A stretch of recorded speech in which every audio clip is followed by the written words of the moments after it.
It wasn't the blood soaking through the sheets faster than the nurses could change them. It wasn't even the terror in the young doctor's eyes as my blood pressure dropped to dangerous levels. The worst part was looking toward the door of the delivery room and realizing my husband still wasn't there. "Mrs. Coleman, I need you to stay with me," Dr. Harrison said, her voice tight with controlled panic. "We're going to get you through this." But I could see the truth in her eyes. I was dying. My body was giving up after 18 hours of labor, and the man who promised to love me through sickness and health was somewhere else, taking another work call. The fluorescent lights above me started to blur. Voices became distant like I was underwater. I heard someone shout for more blood. Felt the sharp sting of another 4.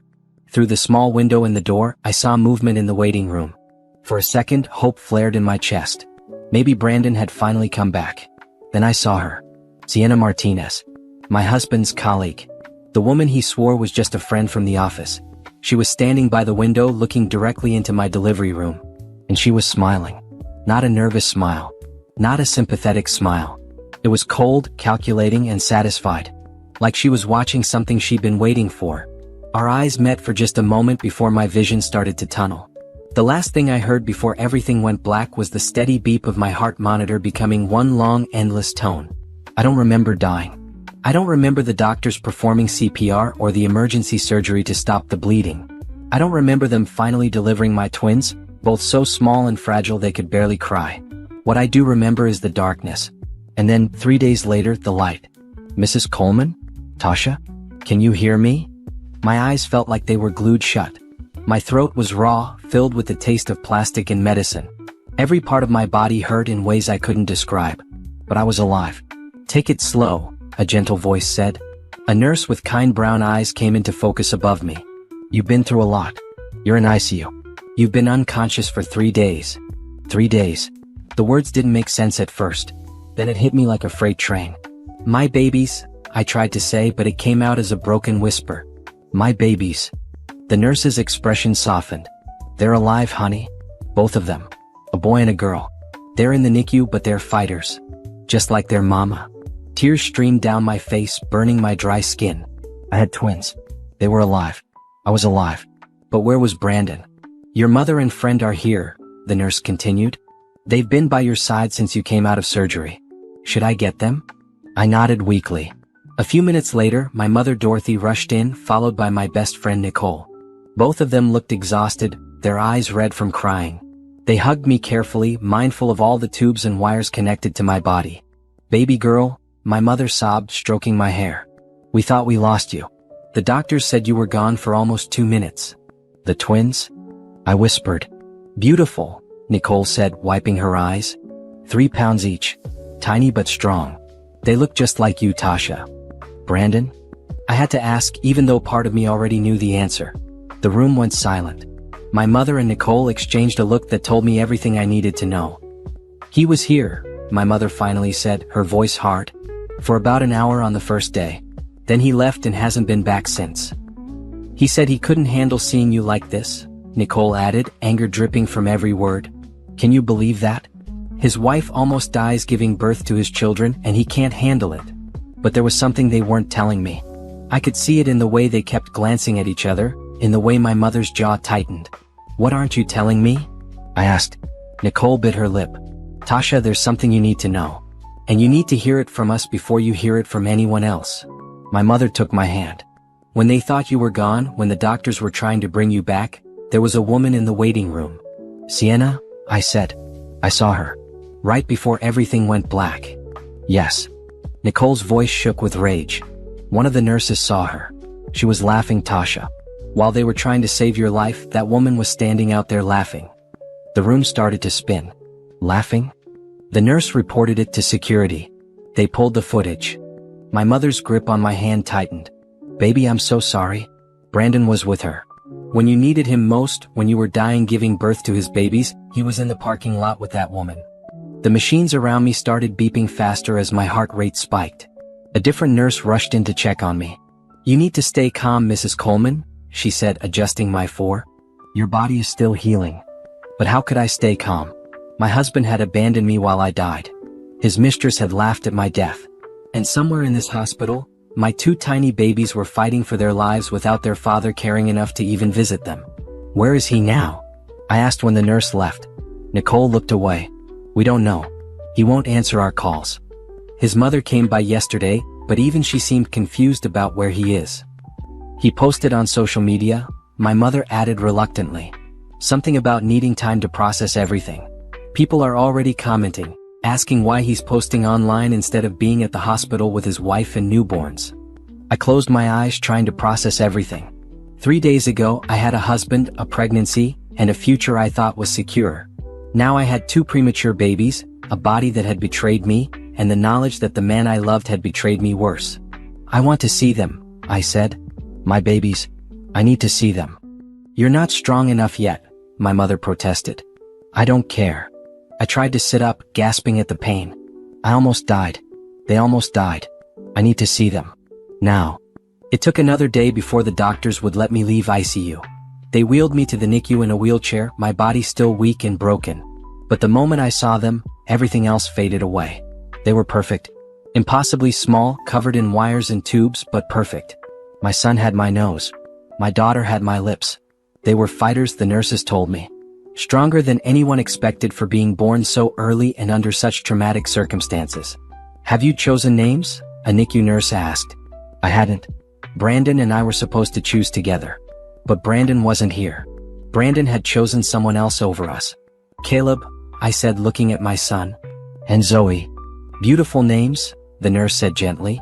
You can touch them if you'd like. Skin contact helps preemies develop.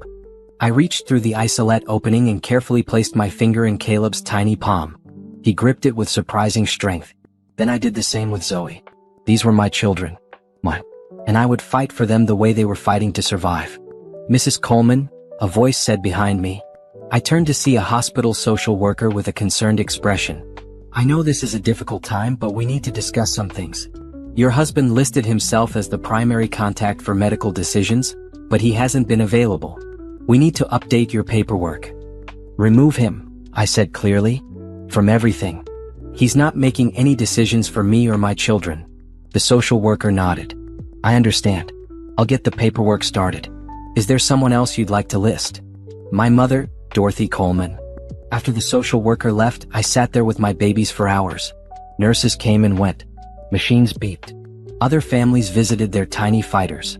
But Brandon never came.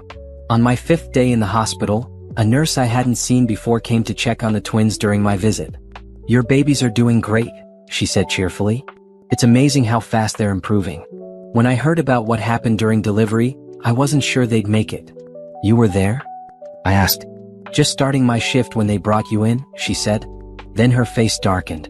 I've been a labor and delivery nurse for 15 years. I've seen a lot. But I've never seen anything like that woman outside your room.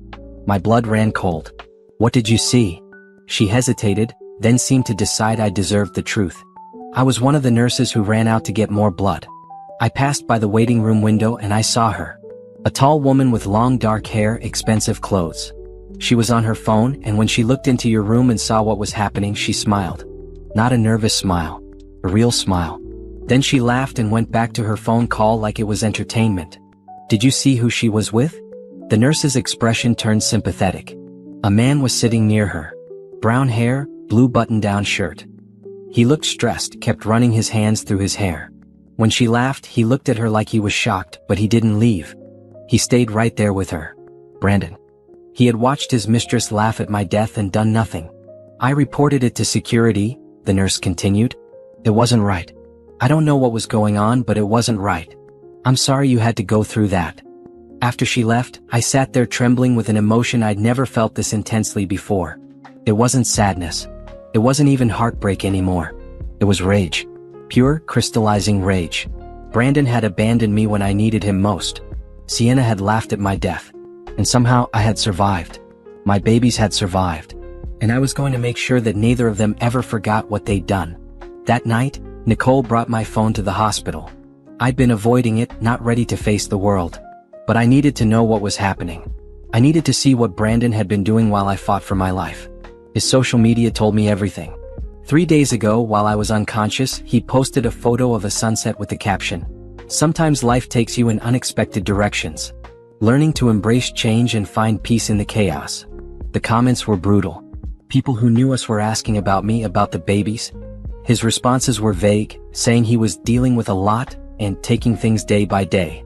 Not once did he mention that his wife had nearly died, that his children were in NICU, that he'd abandoned all of us. But the worst part was the likes. Sienna had liked the post. And several of Brandon's friends, people I thought were our friends, had commented supportive messages about him finding his happiness. I scrolled back further and found what I was looking for. 2 weeks before I went into labor, Brandon had posted a photo from a restaurant, a fancy place downtown that he told me was a work dinner. In the background, barely visible in the reflection of a window, was Sienna. They'd been together for months, maybe longer. While I was growing his children, dealing with morning sickness and swollen ankles and preparing our home for twins, he was building a life with someone else. "I'm going to destroy him," I whispered to the empty room. But even as I said it, I knew revenge wasn't about destruction. It was about something much more powerful. It was about taking everything he tried to break and building something so strong, so successful, so undeniable, that his betrayal became the worst mistake of his life. I placed my hands on my still swollen stomach, feeling the emptiness where my babies had been. But I wasn't empty. I was full of purpose, full of determination, full of a fire that Brandon's betrayal had ignited. He thought leaving me in my darkest moment would break me. Sienna thought my death would clear her path. They were both wrong. This was just the beginning. The hospital discharged me after 8 days, but Caleb and Zoe had to stay in the NICU. Every morning, my mother drove me back to the hospital so I could spend hours with them.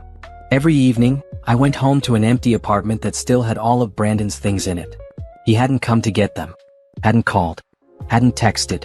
It was like he'd vanished from our lives completely, except for the evidence of his existence scattered throughout our home. His clothes in the closet, his toothbrush by the sink, his coffee mug still in the dishwasher from the morning I went into labor. "You should pack his stuff up," Nicole said one evening. She'd been staying with me, refusing to let me be alone. "Throw it all in trash bags and leave it outside." "Not yet," I said. I was sitting on the couch, pumping milk for the twins. The hospital had given me an electric pump so I could build up their supply. It was painful and exhausting, but it was something I could do for them. I want him to see what he walked away from first. "Tasha, he's not coming back. You need to accept that." "I know he's not coming back." I stopped the pump and carefully labeled the bottles with today's date. "But he's going to have to face me eventually. Legal things. Custody. Divorce. And when he does, I want him to walk into this apartment and see everything he abandoned." Nicole didn't argue. She knew that look in my eyes. She'd seen it before, back in college when someone told me I couldn't make it in business school as a young black woman. I graduated top of my class. My phone buzzed. I glanced at it, expecting another supportive message from one of the many friends who'd reached out since word spread about what happened. Instead, it was a notification from Instagram. Brandon had posted again. I shouldn't have looked, but I couldn't help myself. The photo showed him at a beach, smiling at the camera. The caption read, "New beginnings. Grateful for second chances and the courage to choose happiness." He's at the beach? Nicole grabbed the phone from my hand. His wife almost died 10 days ago, his premature babies are in NICU, and he's at the beach? The comments were even more divided than last time.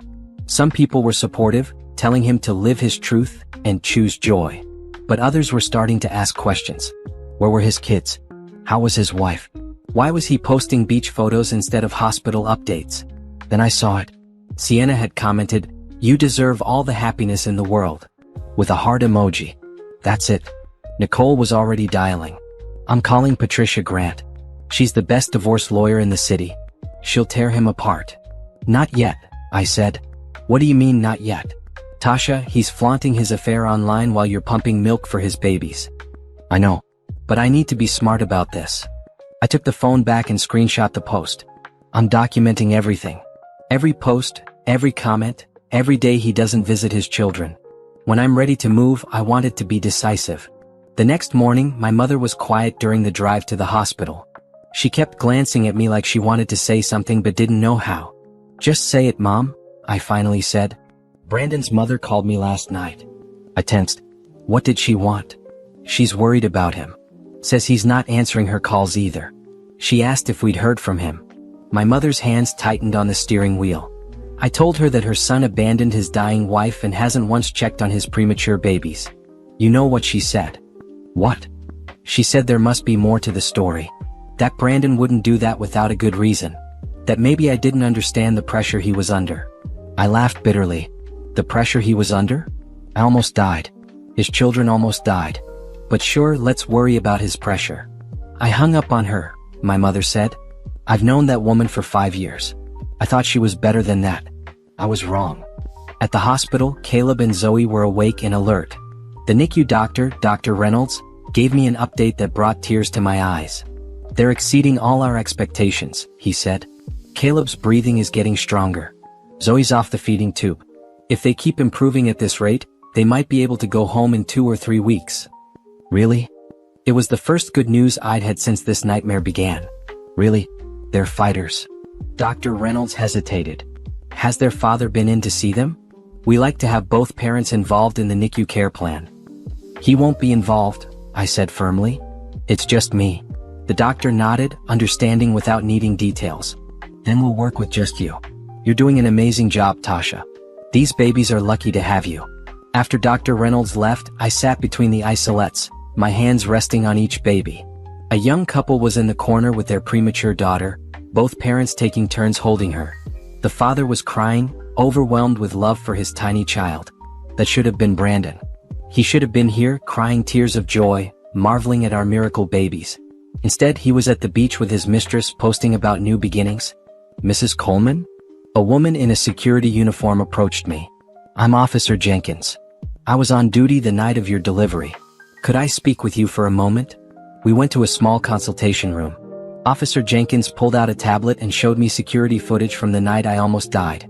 The nurse who reported the incident asked me to pull this, she explained. I'm showing it to you because you have a right to know what happened. But I want to warn you, it's disturbing. The footage showed the waiting room outside the delivery area. Timestamp, 11:47 p.m. The night I flatlined. There was Brandon pacing back and forth. He looked agitated, stressed. Then Sienna walked in carrying 2 coffee cups.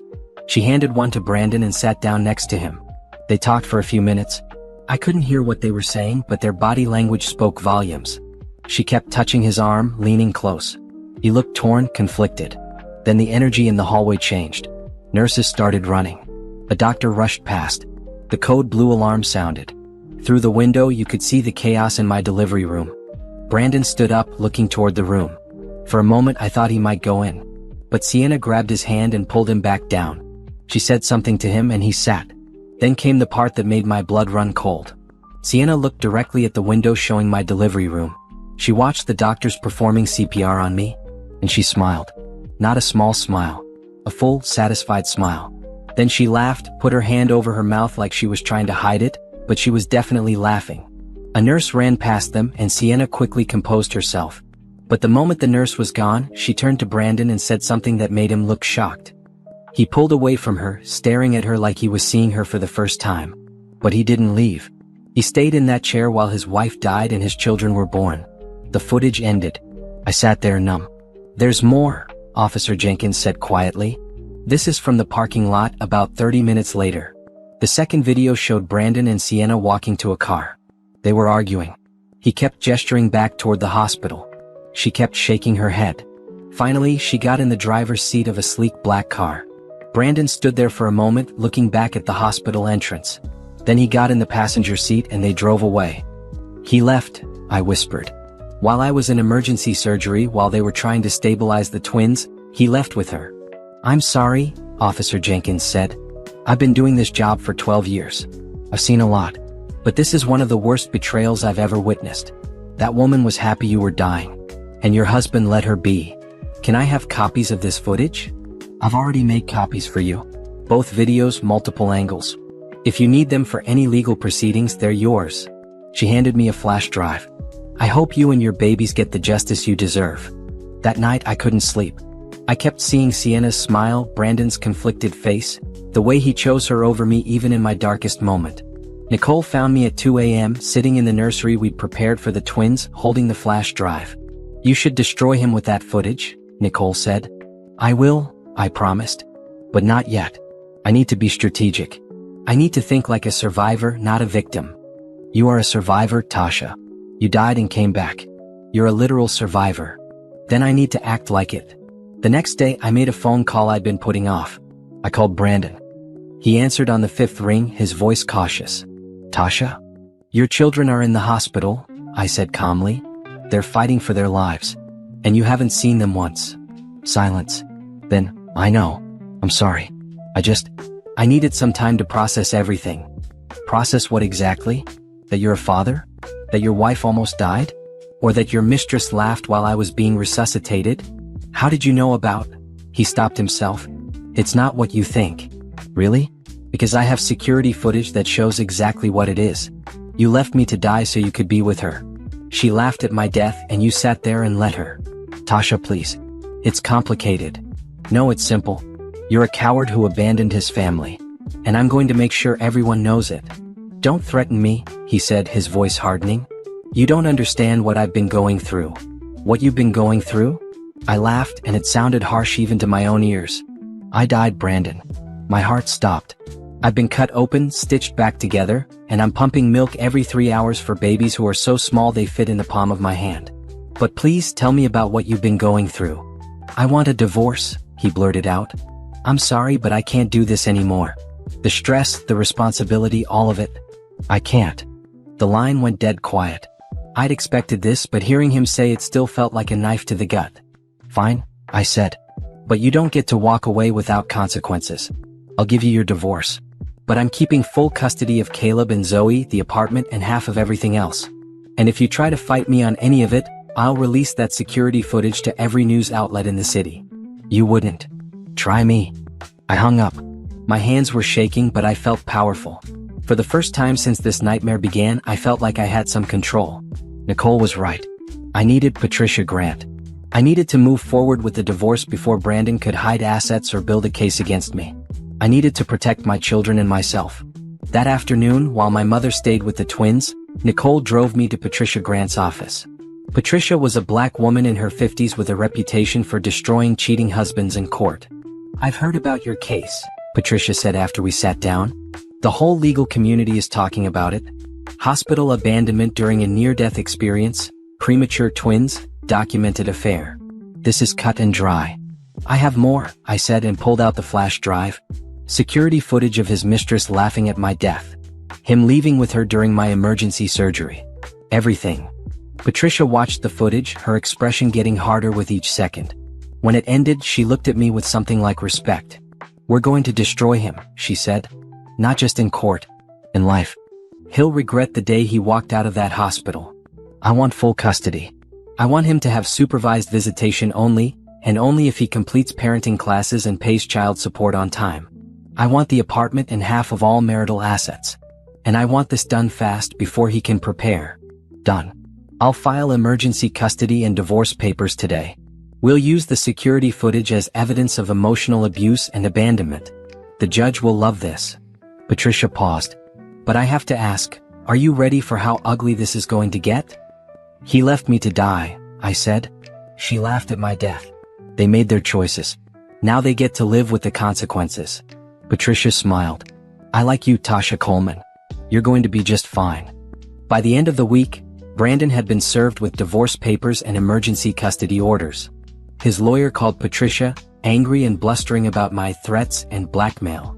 It's not blackmail to use evidence in court, Patricia told me after the call. He's scared. He should be. But what Brandon didn't know was that I wasn't just planning to destroy him in court. I was planning something bigger. Something that would take time but would be worth it. I was going to rebuild my life so completely, so successfully, that his betrayal would become the catalyst for my greatest transformation. I was going to take the worst thing that ever happened to me and turn it into my power. The divorce papers were filed on a Tuesday. By Wednesday, my phone wouldn't stop ringing.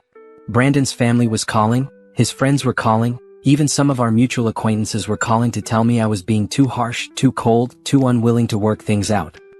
He made a mistake, Brandon's cousin Rachel said on a voicemail. We all make mistakes. You can't keep his children from him over one bad decision. One bad decision. Like abandoning your dying wife was equivalent to forgetting to take out the trash. I deleted the message and blocked her number. You need to stop answering calls from people you don't know, Nicole said. She'd appointed herself as my personal bodyguard and life manager. They're all Team Brandon trying to guilt you into backing down. Let them try, I said. I was feeding Caleb with a bottle, sitting in the NICU beside Zoe's isolette. The babies were 2 weeks old now and growing stronger every day. Caleb was up to 4 pounds. Zoe was almost there. I'm not backing down from anything. My mother walked in carrying a bag from our favorite soul food restaurant. I brought you lunch. You need to eat, baby. You're getting too thin. I'm fine, Mom. You're not fine. You're running on adrenaline and anger. That's not sustainable. She set the food down and looked at me seriously. I'm proud of you for standing up for yourself, but I'm also worried. You need to take care of yourself too, not just the babies. I am taking care of myself. When was the last time you slept more than 4 hours? When was the last time you ate a meal that wasn't hospital cafeteria food? When was the last time you did anything that wasn't related to the babies or the divorce? I didn't have an answer. The truth was I couldn't remember. The last 2 weeks had been a blur of hospital visits, lawyer meetings, pumping milk, and falling into bed exhausted only to wake up a few hours later to do it all again. I'll rest when the babies come home, I said. That's when things will get harder, my mother countered. You need to build your strength now while you have help. Before I could respond, my phone buzzed. It was a text from an unknown number. You're making a huge mistake. Brandon loves you. He's just confused. Give him another chance. That's the 5th text like that today, I told Nicole, showing her the message. Sienna, Nicole said immediately. Or one of her friends. They're trying to mess with your head. It's not working. But that wasn't entirely true.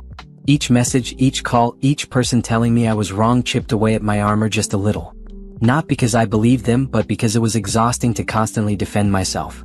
Then came Thursday. And Thursday changed everything. I was at home, finally getting some rest like my mother insisted, when someone knocked on my apartment door. I looked through the peephole and saw a man in a suit holding a manila envelope. Tasha Coleman? He asked when I opened the door. Yes. You've been served. He handed me the envelope and walked away. My hands shook as I opened it. Inside were legal documents. But they weren't from Brandon's lawyer. They were from Brandon himself. He was suing me for full custody of Caleb and Zoe. The documents claimed I was an unfit mother. That my mental instability following the birth made me dangerous. That my threats to release private videos showed vindictive behavior. That the children would be better off in a stable home environment with their father and his partner. His partner. He'd actually written that. Sienna was already being positioned as the children's stepmother, and they weren't even divorced yet. I called Patricia immediately. I just got served, I said, my voice shaking with rage. Brandon is suing me for full custody. He's calling me unfit. Send me pictures of the documents right now, Patricia said. I could hear her typing in the background. That idiot just made the worst mistake of his life. I photographed every page and sent them over. 2 minutes later, Patricia called back. This is garbage. Complete garbage. His lawyer should be ashamed for even filing this. We have documentation of his abandonment, security footage of his mistress laughing at your near death, proof that he hasn't visited his children once since they were born. No judge in their right mind will give him custody. But he filed it. He actually had the nerve to call me unfit after what he did. I know. And we're going to use this. Patricia's voice turned sharp. We were going easy on him, Tasha. Filing for divorce and custody, but keeping the details private. He just declared war. So now we go nuclear. What does that mean? It means we release everything. The security footage, the hospital records, the social media posts. We file a countersuit for emotional distress and abandonment. We make sure every judge, every lawyer, every person in this city knows exactly what Brandon Coleman did to his family. Do it, I said without hesitation. By Friday, Patricia had filed our response. It included the security footage of Sienna laughing at my death, hospital records showing Brandon left during my emergency surgery, screenshots of his beach vacation posts while his babies were in NICU, testimony from nurses who witnessed his abandonment, financial records showing he'd been supporting Sienna's lifestyle for months, text messages between Brandon and Sienna that his lawyer had been stupid enough to include in discovery. The response brief was devastating. Patricia didn't just defend me. She destroyed him. That same day, a local news reporter somehow got wind of the story. By Saturday, it was everywhere. Local man abandons dying wife and newborn twins for Mistress, read one headline. Mistress caught laughing on security footage as woman dies in childbirth, read another. My phone exploded with messages. Supportive ones this time. Women sharing their own stories of betrayal. Men condemning Brandon's actions. Strangers offering help, money, support, anything I needed. Brandon's social media accounts went private. Sienna's did too. But it was too late. The internet had screenshots of everything. "How are you doing?" Nicole asked that evening. We were at my apartment watching the news coverage. "I feel like I should be happy," I admitted. "He's being exposed. Everyone knows what he did. But I just feel empty." "That's normal. You're grieving the life you thought you had. I thought we'd raise our children together. I thought we'd grow old together. I thought he loved me." I wiped away tears. How did I not see this coming? Because you're not a mind reader. And because he's a good liar. Nicole put her arm around me. "But here's what you need to remember. His betrayal isn't a reflection of your worth. It's a reflection of his character. Or lack thereof." Sunday morning, I woke up to a text from Brandon.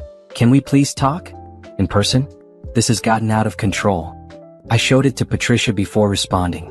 "Don't meet him alone," she advised. "If you do meet him, do it in a public place with witnesses. Record the conversation on your phone. Don't agree to anything without running it by me first. I'm not sure I want to meet him at all. That's also an option. You don't owe him anything, Tasha. But part of me needed to see him. To look him in the eye and ask him why. Why he threw away our family. Why he chose her. Why he wasn't strong enough to stay." The coffee shop near the hospital, I texted back. "Tomorrow at 2 p.m. Come alone." He agreed immediately. That night I couldn't sleep. I kept thinking about what I wanted to say to him. All the anger, all the hurt, all the betrayal. But I also thought about the man I'd fallen in love with 7 years ago. The man who proposed under the stars. The man who cried when I showed him the positive pregnancy test. Where had that man gone? Or had he ever really existed? Monday came too quickly. My mother insisted on coming with me, sitting at a table nearby in case I needed her. Nicole wanted to come too, but I told her one backup was enough. Brandon arrived exactly at 2 p.m. He looked terrible. His eyes were sunken, his hair was messy, and he'd lost weight. He sat down across from me without meeting my eyes. "Thank you for meeting me," he said quietly. "I'm only here because I want answers," I said. "And because my lawyer thought it might be useful to hear what you have to say." He flinched at the mention of Patricia. "I want to drop the custody suit." "Good.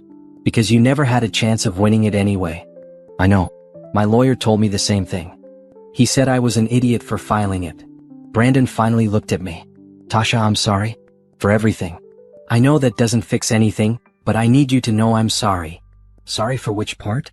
Abandoning me while I died? Leaving our premature babies in the hospital? Having an affair for God knows how long? Or trying to call me unfit after all of that? All of it? I don't know what happened to me. It's like I had a breakdown or something. Sienna was there and she made everything seem so easy, so simple. No responsibilities, no stress, just fun. And I got caught up in it. She laughed at my death," I said. "While doctors were trying to bring me back to life, she stood there and laughed. And you stayed with her after seeing that. What does that say about you?" Brandon's face crumbled. I was in shock. I didn't know how to process what I was seeing. By the time I realized how messed up it was, we were already in the car leaving. "You had dozens of chances to come back. To check on your children. To be there for them. You chose not to." "I was scared," he admitted. "Scared of being a father. Scared of losing you. Scared of failing. So I ran. And I kept running until I realized I'd run so far I couldn't find my way back. That's the first honest thing you've said to me in months." I leaned forward. "But here's the truth, Brandon. You don't get to come back. You made your choice. You chose her, and then when that blew up in your face because the whole world saw what a terrible person she is, you thought you could come crawling back to me. That's not what this is." "Yes, it is. You didn't come back because you love me or because you love Caleb and Zoe. You came back because your reputation is destroyed and you're facing the consequences of your actions for the first time in your life." "So what do you want from me?" he asked, anger creeping into his voice. "I want you to sign away your parental rights," I said calmly. "I want you to agree to a clean divorce where I get full custody, you pay child support, and we never have to see each other again." "I can't do that. They're my children." "No, they're my children. You haven't earned the right to call them yours. You don't know what Caleb's favorite lullaby is. You don't know that Zoe hates having her feet touched. You don't know that they're finally up to 5 pounds each or that they're coming home next week. You don't know anything about them because you chose not to be there." Brandon stood up. "Fine. If you want a war, we'll have a war. I won't sign away my rights. I'll fight for shared custody, and I'll make your life hell in the process. Go ahead, I said. Bring your girlfriend to court. Let the judge hear how she laughed at my death. Let everyone see what kind of man you really are. I'm not afraid of you anymore, Brandon. He stormed out of the coffee shop. My mother immediately came over to my table. Are you okay? I'm perfect, I said, and I meant it. For the first time since this nightmare began, I felt truly powerful. Brandon had tried to intimidate me and I'd stood my ground. He tried to make me doubt myself and I'd thrown his failures back in his face. That night, I sat in the nursery and made a list. Not a list of everything Brandon had taken from me, but a list of everything I was going to build. Bring Caleb and Zoe home healthy. Finalize the divorce. Start building a business. Create a life so good that Brandon's betrayal becomes irrelevant. Nicole found me there at midnight, still working on my list. What are you doing? She asked. Planning my future, I said. Brandon thinks he broke me. He thinks I'll spend the rest of my life angry and bitter. He's wrong. I'm going to take all this pain and turn it into power. How? I don't know yet. But I'll figure it out.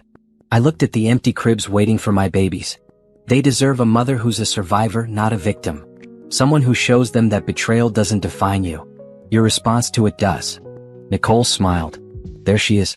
There's the Tasha Coleman I know. The one who doesn't back down from anything. She never left, I said. She was just catching her breath. The next week, Caleb and Zoe were finally cleared to come home. I'd been preparing for this moment for weeks, reading every parenting book I could find, taking infant care classes at the hospital, making sure their nursery was perfect. My mother and Nicole helped me bring them home. We carried them through the door like they were made of glass, carefully placing them in their cribs. They were so small, so fragile, but they were fighters. Just like their mother. That night, for the first time in a month, I slept more than 2 hours. Not because things were easier, but because I finally felt like I was exactly where I was supposed to be. In my apartment with my children, building a future that belonged to us and only us. Brandon had walked away thinking he was escaping responsibility. What he'd actually done was set me free. Having Caleb and Zoe home was harder than I'd imagined. They were on different feeding schedules. They cried at different times. Sometimes they cried at the same time. I was surviving on 3 hours of sleep and cold coffee. But I'd never been happier. You're literally glowing, Nicole said one morning. She'd stayed over to help with the night feeding. I mean, you look exhausted and you have baby spit up on your shoulder, but you're glowing.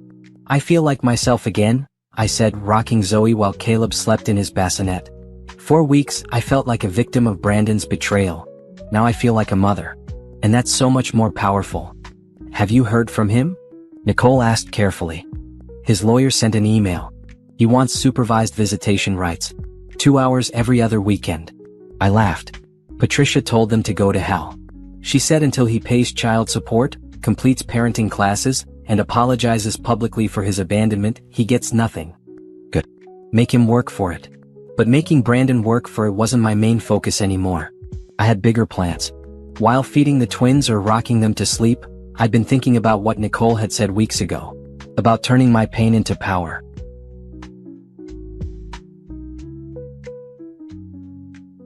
I started an Instagram account called Surviving Betrayal. I didn't show my face at first, didn't use my real name. I just shared my story. The affair. The abandonment. The mistress laughing at my death. My survival. My twins. Within a week, I had 10,000 followers. Within 2 weeks, I had 50,000. By the end of the month, I had 200,000 followers and dozens of messages every day from women sharing their own stories of betrayal and survival. This is insane, Nicole said, scrolling through the comments. Tasha, people are obsessed with your story. You need to monetize this. How? Write a blog. Start a YouTube channel. Create a community. Women need this. They need to know they're not alone. So that's what I did. While the twins napped, I wrote. I created content about healing, about single motherhood, about standing up for yourself.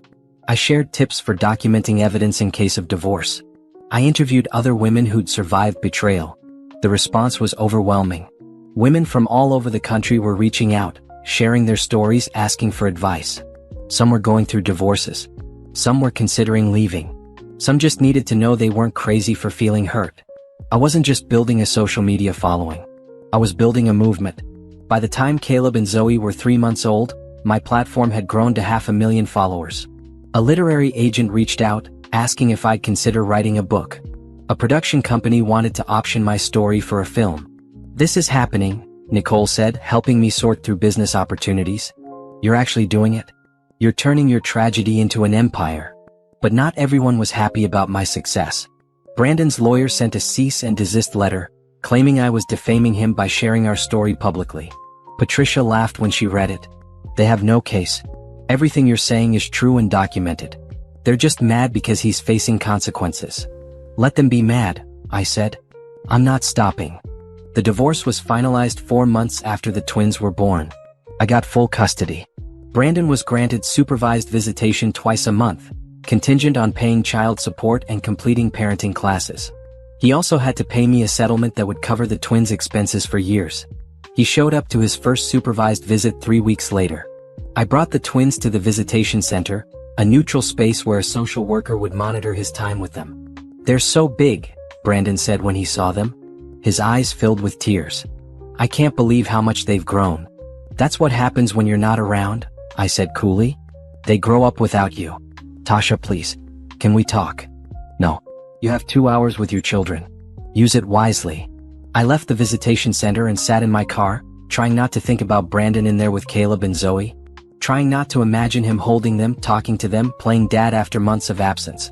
But when I picked them up 2 hours later, the social worker pulled me aside. "He spent most of the time on his phone," she said quietly. "The babies were crying and he didn't know what to do. He asked me to feed them, change them, help him with everything.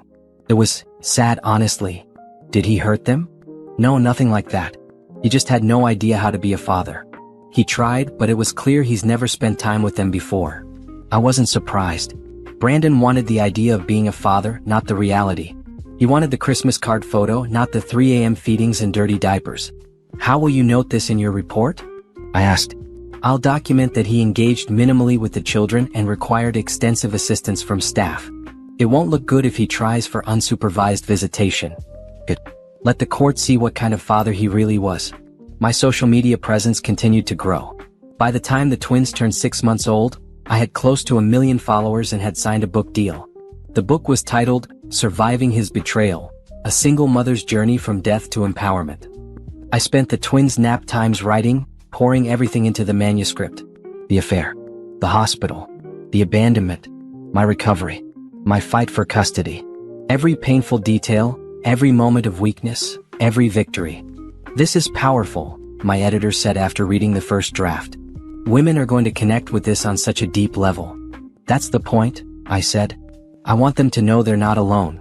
That betrayal doesn't have to destroy you." The book was scheduled to release in 6 months.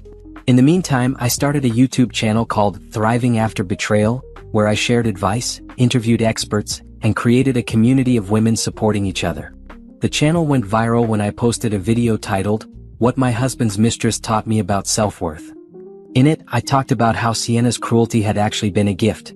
It had shown me exactly who I was dealing with. It had removed any doubt that leaving was the right choice. "She laughed at my death," I said in the video. "And in doing so, she freed me from any guilt about destroying my marriage. Because my marriage was already destroyed by people who didn't value me.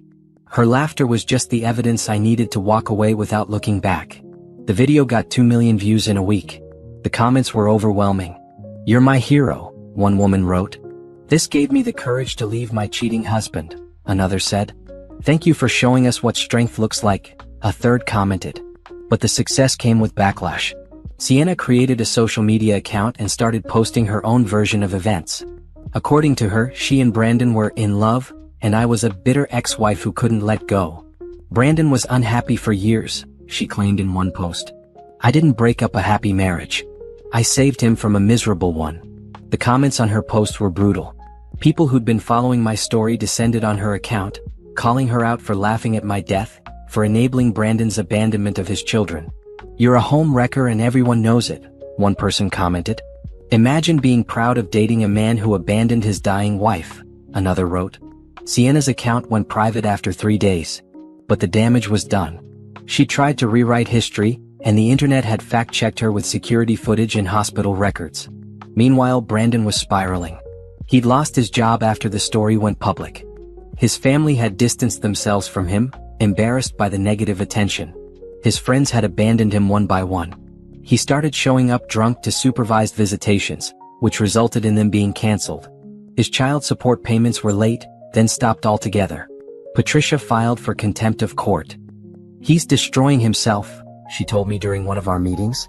"We don't even have to do anything. He's doing it all on his own." "I almost feel sorry for him," I admitted. "Don't. He made these choices. He's living with the consequences."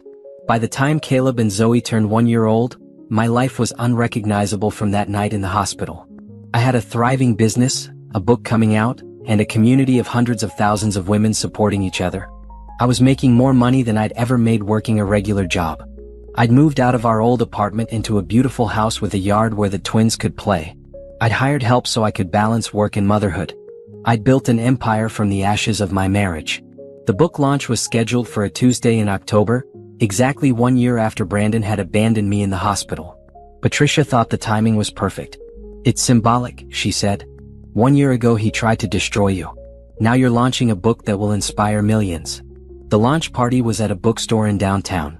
Nicole and my mother helped me get ready. I wore a red dress, not black like I'd originally planned. Red for power, for passion, for the fire that had kept me going through the darkest times. The store was packed. Women lined up around the block to get signed copies of the book. Some of them brought gifts for the twins. Others just wanted to hug me and thank me for sharing my story. "You saved my life," one woman said, tears streaming down her face. "I was going to stay with my cheating husband because I didn't think I could make it on my own. Your story showed me I could." "You saved yourself," I told her. "I just showed you it was possible." Halfway through the signing, someone familiar walked in. My heart stopped for a second when I saw who it was. Brandon's mother. She approached my table slowly, looking older than I remembered. When she reached me, she didn't say anything at first.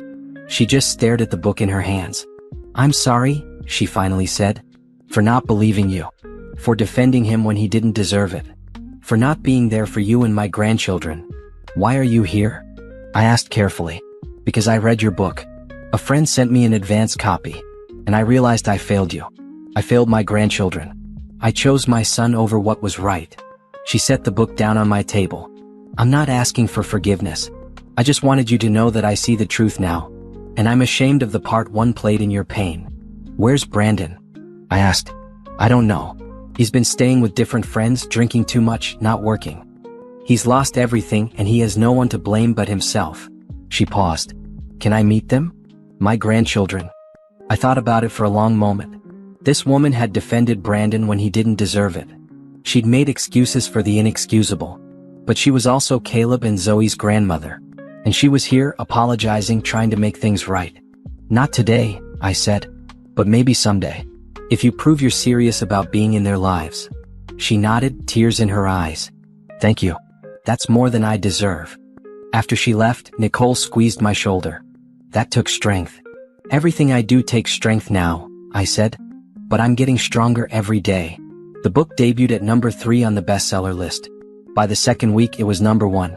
I was invited to speak at conferences, on podcasts, on news shows. My story was everywhere.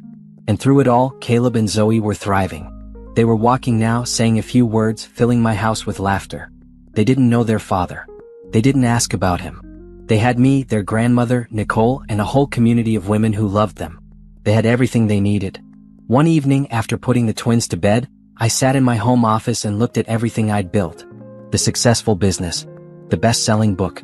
The community of survivors supporting each other. Brandon had tried to break me. Sienna had laughed at my death.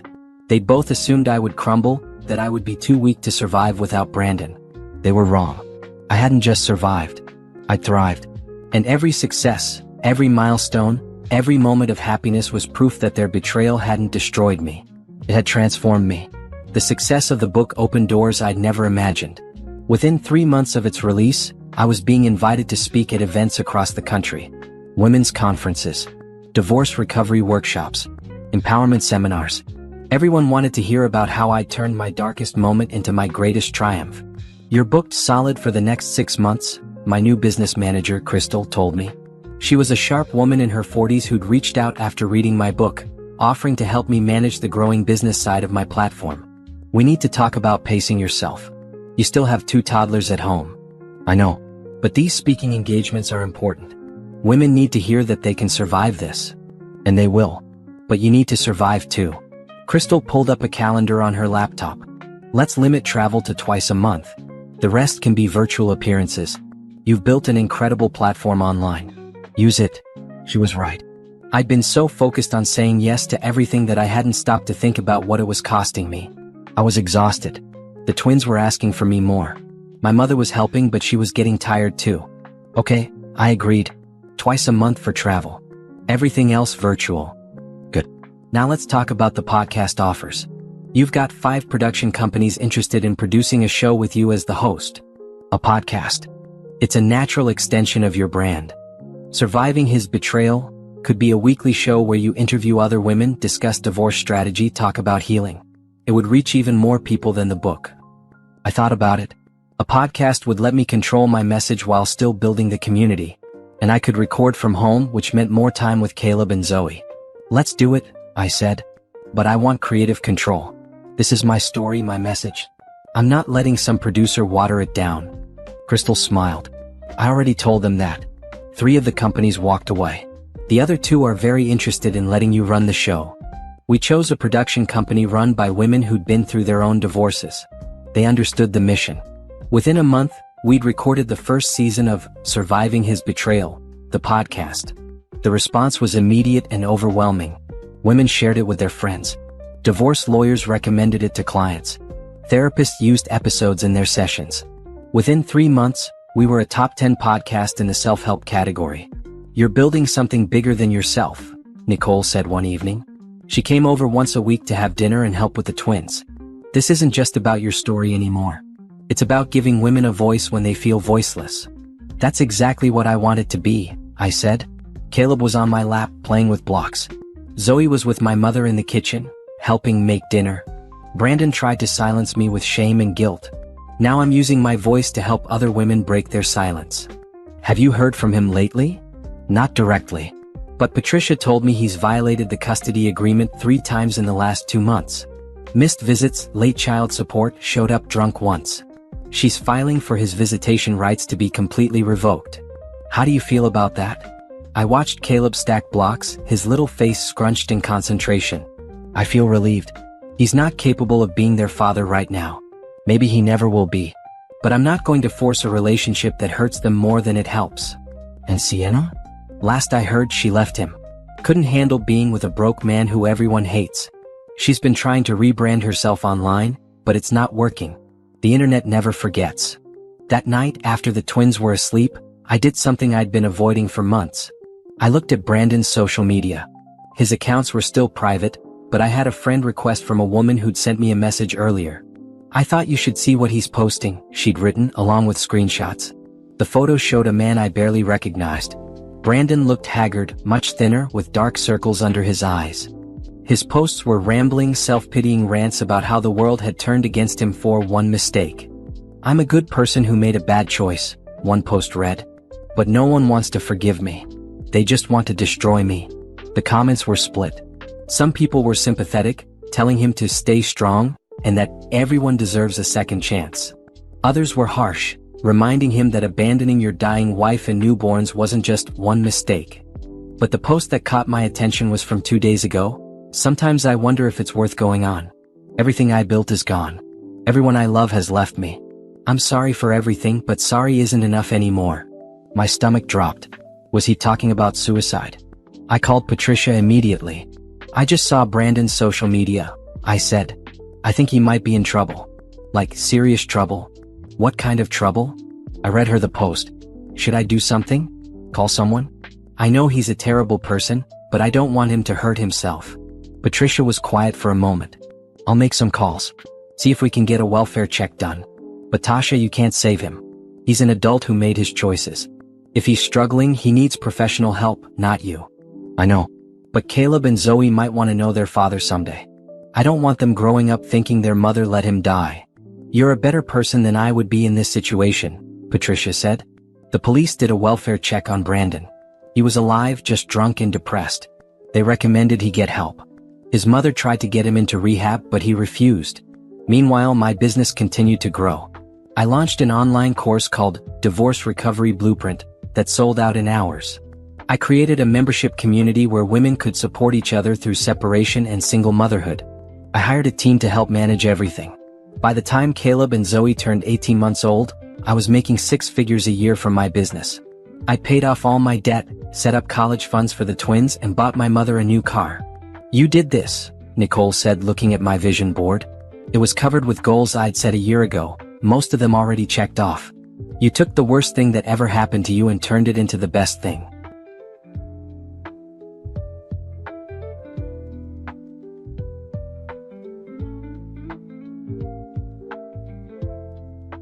It doesn't feel like the worst thing anymore, I admitted. Sometimes I look at my life now and think about what it would be if Brandon had stayed. I'd probably still be in that apartment, working a job I hated, raising kids with a man who resented me. This life is so much better. Does that mean you've forgiven him? No. But I've accepted what happened. There's a difference. I picked up a photo of the twins from my desk. They saved me. Fighting for them gave me a reason to fight for myself. The podcast continued to grow. I interviewed divorce lawyers, therapists, financial advisors, and dozens of women with their own survival stories. Each episode felt like a piece of healing, not just for the listeners but for me too. One episode in particular went viral. I interviewed a woman named Rebecca who discovered her husband's affair when his mistress showed up at their daughter's birthday party. The mistress had been pregnant, claiming the baby was his. "What did you do?" I asked. "I smiled," Rebecca said. "I smiled and invited her to stay for cake. Then I took a photo of her with my husband and our daughter, posted it on social media with the caption, 'Family party with dad's new baby mama,' and filed for divorce the next day." "That's genius," I said, laughing. "It was petty," she admitted. "But it was also necessary. He'd been lying to me for 2 years. She'd been lying to herself, thinking he'd leave me for her. I wanted everyone to see the truth at the same time. And then what happened? His family disowned him. Her family disowned her. They lasted 3 months together before breaking up. Meanwhile, I got full custody of our daughter, a great divorce settlement, and my self-respect back." The episode got over 1 million downloads in the first week. Women shared it everywhere, calling Rebecca a hero. Some criticized her for being too harsh, but most celebrated her honesty. "That's the reaction we want," Crystal said. "Controversial but authentic. It gets people talking." But not all the attention was positive. Brandon's lawyer sent another cease and desist letter, claiming the podcast was harassing his client by continuing to profit off his pain. Patricia's response was legendary. She sent back a letter that said simply, "Your client profited off my client's near-death experience by abandoning her for his mistress. Any pain he's experiencing is self-inflicted.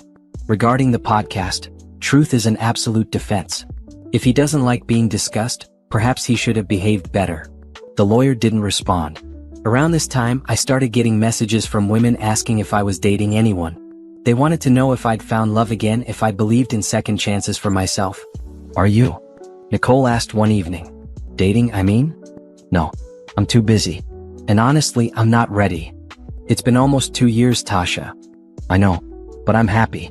The twins are happy. Why risk that for someone who might hurt us?" "Not everyone is Brandon," Nicole pointed out. "I know. But I'm not willing to find out yet." The truth was, I had been asked out. Several times. Men at conferences. Fathers at the twins' daycare. Even a few listeners who'd slid into my DMs despite the obvious boundary issues. But I wasn't interested. I was building something important, raising 2 beautiful children, healing from trauma. Dating felt like a distraction from the life I was creating. Then I met Jerome. It was at a speaking event in Chicago. I was the keynote speaker at a single-parent conference. After my talk, a man approached me during the book signing. "That was powerful," he said. "My daughter is 9. Her mother passed away 3 years ago. Listening to you talk about turning pain into purpose really resonated." "I'm sorry for your loss," I said automatically. "Thank you. It's been hard, but we're managing. Your book actually helped me process a lot of the anger I was feeling. Not at her, but at the situation. I'm glad it helped." He bought 3 copies of the book.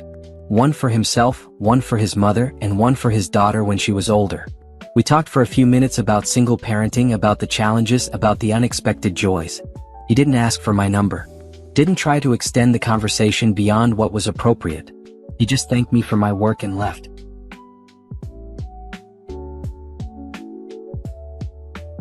I thought about him more than I expected to over the next few weeks.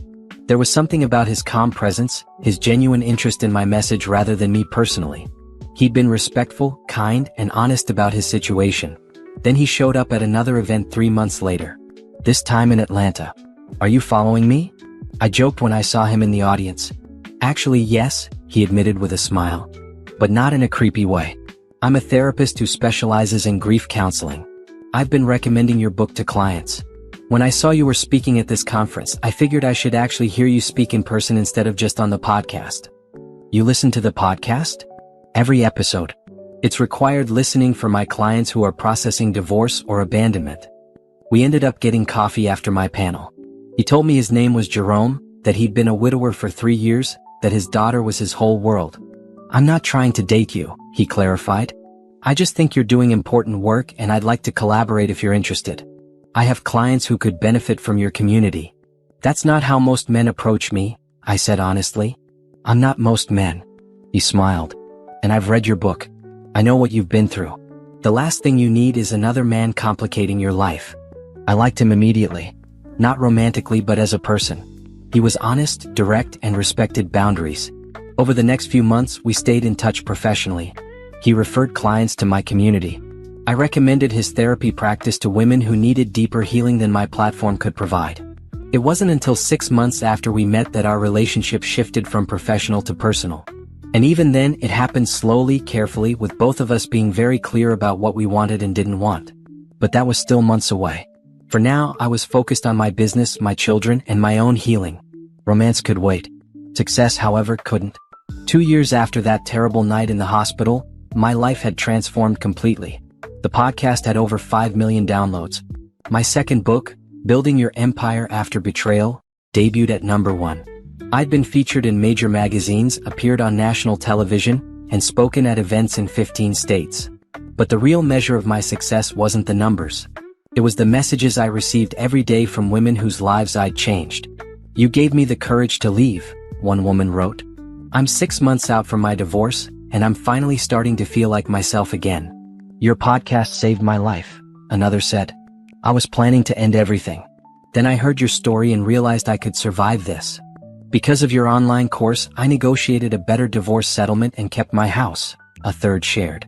"My lawyer said it was the most prepared she'd ever seen a client." These messages kept me going on the hard days. Because despite all the success, there were still hard days. Days when the twins were sick and I had to cancel appearances. Days when I felt overwhelmed by the pressure to always be strong, always be inspiring. Days when I missed the simplicity of not being a public figure. "You're allowed to have bad days," my therapist reminded me. I'd started seeing Dr. Williams 6 months ago, recognizing that I needed professional support to process everything. "You don't have to be a superhero all the time." "But that's what everyone expects," I said. "They see this successful woman who turned tragedy into triumph. They don't want to hear that sometimes I'm tired or sad or angry." Then show them that too. Show them that healing isn't linear. That success doesn't erase pain. That you can be both strong and struggling. So I did. I started being more honest about the hard days on social media. About the nights when I cried after putting the twins to bed. About the moments when I felt like I wasn't enough. About the therapy, the medication for anxiety, the work it took to maintain my mental health. The response was overwhelmingly positive. Women thanked me for being real, for showing them that they didn't have to be perfect to be powerful. "This is what was missing," Crystal said, reviewing the engagement numbers. "You were inspiring but distant. Now you're inspiring and relatable. That's a powerful combination." The business grew even more. I launched a line of journals for divorce recovery. Created a workbook to accompany my online course.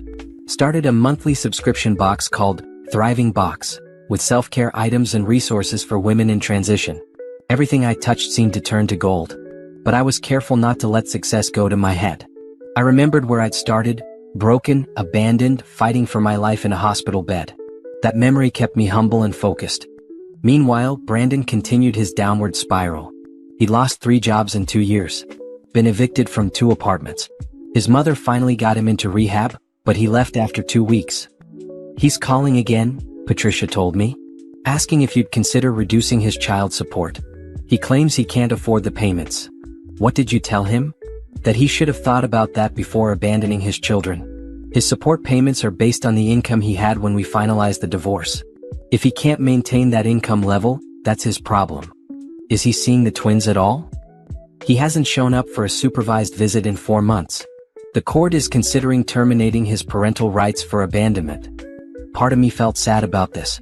Not for Brandon but for Caleb and Zoe. They were 2 years old now, bright and curious and full of personality. Caleb loved trucks and dinosaurs. Zoe loved dolls and music. They were amazing kids and Brandon was missing all of it. But another part of me was relieved. Every month that passed without Brandon in our lives was another month of peace, of stability, of building a life without his chaos. Let me know if the court moves forward with termination, I told Patricia. I won't fight it. The holidays came. This was my second Christmas as a single mother, but the first one where I felt truly joyful about it. Last year I'd still been angry, still processing the betrayal. This year I was genuinely happy. I hosted Christmas dinner at my house. My mother, Nicole, Crystal, and a few other close friends came. The twins opened presents with pure delight, not understanding or caring that their father wasn't there. Look at everything you've built, my mother said, pulling me aside while the twins played with their new toys. A beautiful home, a successful business, 2 healthy babies. You did this all by yourself. I had help, I said, gesturing to the room full of people who'd supported me. Yes, but you did the work. You chose to survive. You chose to build instead of break. I'm so proud of you, baby girl. I hugged her, feeling grateful for her unwavering support. She'd been my rock through everything, the hospital, the divorce, the late nights with the twins. I wouldn't have made it without her. Early in the new year, I received an unexpected message. It was from a television producer who'd seen my story and wanted to create a docuseries about my journey. We're calling it Surviving Betrayal, a modern love story, she explained over the phone.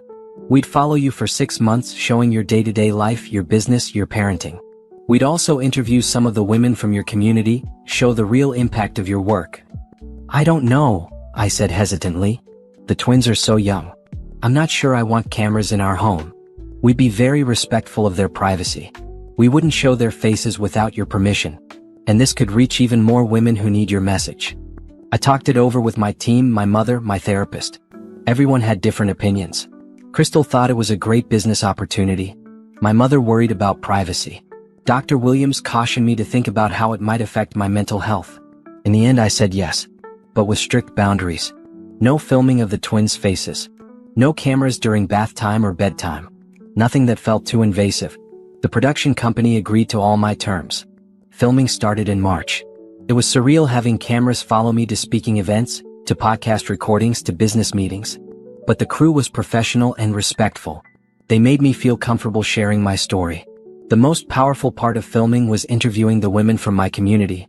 Women who'd left abusive marriages because of my story. Women who'd fought for custody and won. Women who'd rebuilt their lives after betrayal. You showed me it was possible, one woman said on camera. I was married for 20 years. I thought leaving meant failure.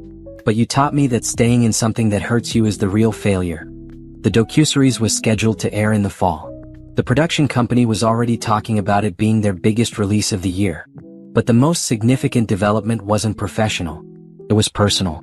Jerome and I had been talking more frequently. What started as professional collaboration had evolved into genuine friendship. We texted about our kids, about the challenges of single parenting, about life. He never pushed for more. Never crossed boundaries. But I found myself looking forward to his messages, to our occasional phone calls. You like him, Nicole said one evening after catching me smiling at my phone. He's a friend. Friends don't make you smile like that. I'm not ready for a relationship, Nicole. I didn't say you were. But you're ready to consider the possibility. And that's progress. Maybe she was right. For the first time since Brandon's betrayal, I could imagine letting someone into my life. Not because I needed someone, but because I wanted to share my happiness with someone who deserved it. Jerome came to Atlanta for a therapy conference in April. We met for dinner, our first time seeing each other in months. You look different, he said. Lighter somehow. I feel lighter. I think I'm finally healed from what Brandon did. Not completely, maybe you never heal completely from something like that. But enough that it doesn't define me anymore. That's beautiful, Jerome said. Healing is a journey, not a destination. Is that therapist speak? Maybe. He smiled. But it's also true. We talked for 3 hours. About his daughter, who was doing better but still struggled with losing her mother. About my twins who were growing so fast I could barely keep up. About his therapy practice and my business. "Can I ask you something?" Jerome said as dinner wound down. "Sure. Are you open to dating?" "I'm not asking for me necessarily. I'm just curious if you've reached that point yet." I thought about it. Honestly, I don't know. Part of me wants to be open to it, but another part of me is terrified of being betrayed again. That's normal. Trust is hard to rebuild after it's been shattered. Were you scared? After your wife died, when you started thinking about dating again? Terrified, he admitted. I wasn't afraid of being hurt. She died, she didn't betray me. But I was afraid of dishonoring her memory. Of my daughter feeling replaced. Of opening our lives to someone who might not be worthy of the space my wife left behind. Have you dated since? A few times. Nothing serious. It's hard to find someone who understands that my daughter comes first, that I'm a package deal, that I'm still healing even 3 years later. It's the same for me. The twins come first. Always. And I'm not interested in anyone who can't understand that. Jerome looked at me for a long moment. What if I asked you to dinner again? Not as colleagues. Not as friends. As something more? My heart started racing. Jerome. You don't have to answer now, he said quickly. I know it's complicated. I know you're not sure you're ready. But I wanted you to know that I'm interested.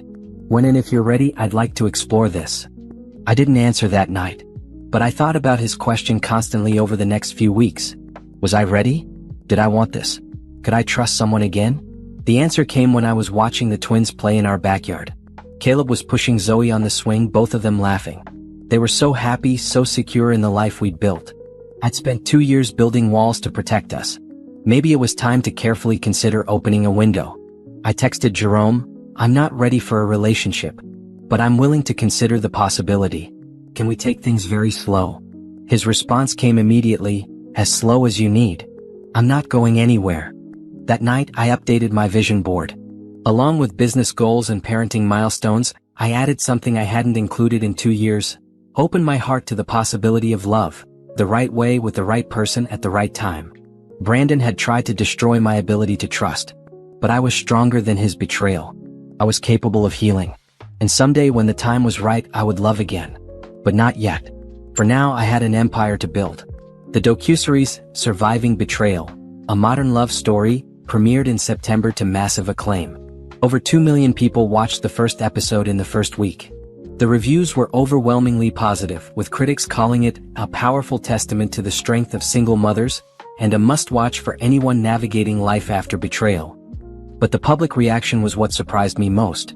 My social media following exploded overnight. I went from 1 million followers to 3 million in a matter of days. My book sales tripled. Speaking requests poured in from around the world. You're a cultural phenomenon, Crystal said, showing me the analytics. Women are using your story as a blueprint for leaving bad relationships. Divorce lawyers are screening the docuseries for clients. This is bigger than we ever imagined. The success was overwhelming, but it also felt validating. Every woman who watched and found courage to leave. Every child who grew up seeing their mother choose herself. Every person who realized that betrayal didn't have to be the end of their story, that was what made it worthwhile. The docuseries showed everything. My daily life with the twins. The behind the scenes of building my business. The women I had helped through my community. And yes, it showed the security footage of Sienna laughing at my death. That part of the episode went viral. The clip was shared millions of times across social media. People were outraged, disgusted, shocked by the cruelty. Sienna's name started trending on Twitter. Her old social media posts were dug up and analyzed. Her current attempts to rebrand herself were exposed. She's being destroyed online, Nicole told me. People are showing up at her workplace to confront her. She had to delete all her social media accounts. Good, I said without hesitation. She laughed at my death. Let her experience a fraction of what she put me through. But karma wasn't done with Sienna yet. 2 weeks after the docuseries premiered, I received a message through my website. It was from a woman named Tracy. I need to tell you something about Sienna Martinez, the message read. I was her roommate before she met Brandon. She planned the whole thing. She knew he was married. She saw your pregnancy announcement on his Facebook and decided to pursue him specifically because he was going to be tied down soon, and she wanted to save him. She's done this before. I have text messages where she talks about targeting married men. I think you deserve to know. I forwarded the message to Patricia immediately. This is huge, Patricia said. If we can prove she deliberately pursued him with the intent to break up your marriage, it adds another layer to the emotional distress case I've been building. What emotional distress case? I've been quietly building a case against both of them for the last 6 months. Alienation of affection, emotional abuse, abandonment. With this evidence, we could sue them both for damages. I don't need money from them. I'm doing fine financially. This isn't about money, Tasha. It's about accountability. They both need to face consequences for what they did. Tracy provided the text messages. They were damning. Sienna had literally written out her plan to seduce the hot married guy at work who's about to have twins, because, once those babies come, he'll be desperate for someone who makes him feel young and free again. She'd manipulated Brandon from the start, playing on his fears about fatherhood, his anxieties about responsibility, his ego. And he'd been weak enough to fall for it. The messages also revealed something else. Sienna had been married before. To a man she'd left when he was diagnosed with cancer because I didn't sign up to be a caretaker. She's a pattern predator, Patricia said after reviewing everything. She targets vulnerable men, particularly those facing major life changes. Brandon was vulnerable because of the impending twins. Her ex-husband was vulnerable because of his diagnosis. This isn't random. It's calculated. We released Tracy's evidence to the media. The reaction was swift and brutal. Sienna's life imploded completely. Her employer fired her. Her family disowned her publicly on social media. She had to move back to another state to escape the attention. But I felt no satisfaction watching her fall. I felt empty. Because while she was facing consequences, it didn't change what she'd done. It didn't give me back the time I'd lost to pain and recovery. It didn't give Caleb and Zoe a father who was present. Revenge, I realized, wasn't as sweet as people claimed. Justice was satisfying. But revenge left you feeling hollow. Brandon's life wasn't much better. Without Sienna, without a job, without any support system, he'd hit rock bottom. His mother called me one evening, something she'd never done before. "He's in the hospital," she said, her voice strained. "He tried to hurt himself. The doctors say he'll be okay physically, but mentally? I don't know, Tasha. I don't know how to help him anymore." "I'm sorry," I said, and I meant it. Not sorry that he was facing consequences, but sorry that he destroyed his life so completely. He wants to see the twins. He says seeing them might give him something to live for. No. Tasha, please. I know what he did was unforgivable. But he's their father. And he's getting help now. He's in therapy, he's on medication, he's trying to get better. He should have thought about that before he abandoned us. I'm sorry he's struggling, but I have to protect my children. And right now, exposing them to someone that unstable isn't in their best interest. She started to argue, then stopped. You're right. I needed to ask. For his sake. After we hung up, I sat in the dark living room thinking about everything. Brandon had tried to destroy me, and in doing so, he'd destroyed himself. Sienna had laughed at my death, and now her life was in ruins. Neither of them had won. But had I? I looked at the photos on my wall. Caleb and Zoe at their second birthday party, covered in chocolate cake. Me speaking at a conference with 1,000 women in the audience. My best-selling books. The vision board filled with accomplished goals. Yes, I had won. Not because they'd lost, but because I'd built something beautiful from the rubble of what they'd destroyed. My phone buzzed. It was Jerome. Saw the news about Sienna. You okay? I'm good, I texted back. Justice feels better than revenge ever could. Proud of you. Want to talk? Actually, yes. We talked for an hour. About karma, about healing, about moving forward. Jerome had a way of putting things in perspective without being preachy or dismissive. You know what the best revenge is? He said. Living well. Being happy. Showing your kids that you don't need someone who hurt you to be complete. That's the revenge that lasts. He was right. Every moment of happiness I experienced was proof that Brandon and Sienna hadn't broken me. Every success was evidence that their betrayal had been the catalyst for my transformation, not my destruction. The next morning, I woke up to a message from Brandon. He must have gotten a new phone because I'd blocked his old number months ago. I saw the docuseries, he wrote. I saw everything. The footage of Sienna laughing. The interviews with the nurses. Your side of the story. I know you'll probably delete this without reading it, but I need to say it anyway. I'm sorry. I'm so sorry. I was a coward. I was weak. I let fear control me and I destroyed the best thing I ever had. You deserved better. The twins deserved better. I don't expect forgiveness. I just wanted you to know that I see it now. I see what I did and I'll regret it for the rest of my life. I read the message 3 times. Then I showed it to Nicole, who'd stopped by with breakfast. Are you going to respond? She asked. No. What would I say? He's right, he was a coward. He did destroy the best thing he had. But that's for him to live with, not for me to absolve. Do you forgive him? I don't think about him enough to forgive or not forgive. He's irrelevant to my life now. That's better than forgiveness. That's indifference. Nicole hugged me. Look at you.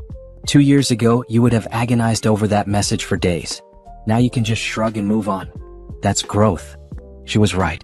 Brandon's message didn't devastate me or anger me or even make me sad. It was just words from someone who no longer mattered. Later that week, the court hearing for terminating Brandon's parental rights was scheduled. Patricia had been working on this for months, building a case around his abandonment, his missed visits, his failure to pay support, his instability. You don't have to attend, Patricia told me. I can handle this without you. No, I want to be there. I want to see it through. The courthouse was in downtown. I wore a navy suit, professional but not harsh. I'd learned over the past 2 years that presentation mattered in court. Brandon was there with his mother. He looked terrible, thinner, paler, broken. When he saw me, he looked away immediately, unable to meet my eyes. The judge reviewed the case. Patricia presented our evidence. Documented abandonment, missed visitation, security footage showing Brandon leaving the hospital during my emergency surgery, his arrest for public intoxication, his hospitalization for a mental health crisis. Brandon's lawyer tried to argue that he'd been going through a difficult time, that he was getting help now, that he wanted to be in his children's lives. Where was this desire to be involved for the past 2 years? The judge asked. According to these records, Mr. Coleman has seen his children exactly 3 times since they were born. He's missed 18 scheduled visits. His child support payments have been irregular at best. Your Honor, my client was suffering from depression and anxiety. Many parents suffer from mental health issues without abandoning their children, the judge interrupted. I'm sympathetic to his struggles, but this court's priority is the best interest of the children, not the comfort of the parent. In the end, the judge ruled in my favor. Brandon's parental rights were terminated. He had no legal claim to Caleb and Zoe anymore. No visitation rights. No custody considerations. He was legally no longer their father. Brandon broke down crying in the courtroom. His mother had to help him walk out. Part of me felt sorry for him. But a bigger part of me felt relief. My children were safe. Legally, emotionally, completely mine. No more court dates. No more supervised visits that he'd probably skip anyway. No more uncertainty about his role in their lives. It's over, Patricia said as we left the courthouse. You're free. That night, I celebrated quietly at home. My mother watched the twins while I took a long bath, drank a glass of wine and reflected on the journey. 2 years ago, I'd been dying in a hospital bed while my husband abandoned me. Now I was thriving, raising 2 beautiful children, running a successful business, and helping thousands of women find their own strength. Brandon and Sienna had tried to destroy me. Instead, they'd forged me into something stronger than they could have ever imagined. Karma hadn't destroyed them. They destroyed themselves.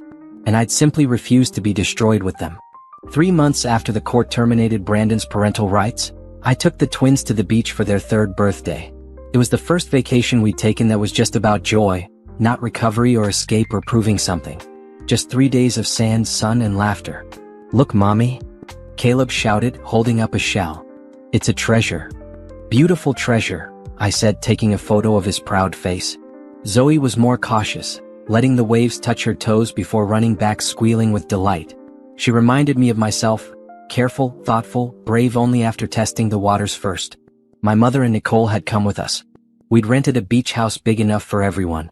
That evening, after the twins fell asleep exhausted from playing all day, the 3 of us sat on the deck watching the sunset. I'm proud of you, my mother said, not for the first time.